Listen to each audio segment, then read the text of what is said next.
へえ、幼馴染ね。幼馴染、僕女の子の幼馴染一人いるんだけどさ、幼馴染と僕公園でね、よく遊んでたんだよ。小中あたりの時に。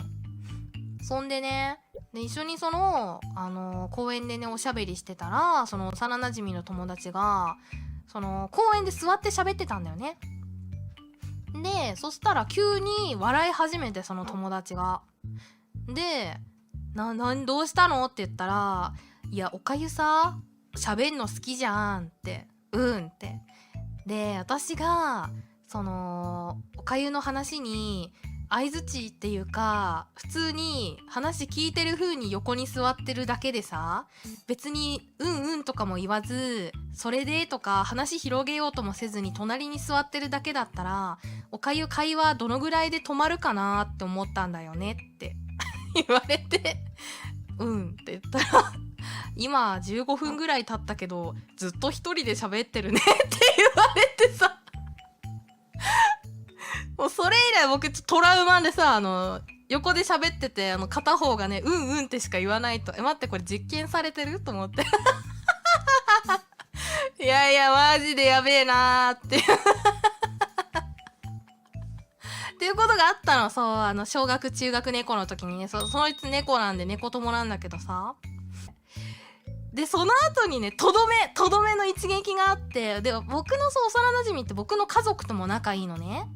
で、よく親戚の親戚の子たちも遊びに家に来る時にも、幼馴染とかがいるから、そこが結構顔見知りなのさ。で、僕がそういうことがあってさ、次の日あたりにさ、はーってなってるじゃん。で、その次の日に親戚の子がね、なんかおかゆちゃんみたいな感じでおしゃべりしてたんだよ。で、またこうやって楽しくおしゃべりしてるじゃん。あははははって。そしたらさ、その親戚の子がね、昨日みたいに急に笑い始めたんだよ。そしたら、幼馴染のことを、よく幼馴染は、小学猫の時に悪魔っていうあだ名がついてたから悪魔ちゃんって呼ぶんだけど、その悪魔が、あははって笑い始めてあ、ほんとだ、悪魔ちゃんの言った通りだねって言われて打ちのめされるっていう。そうなんですよ。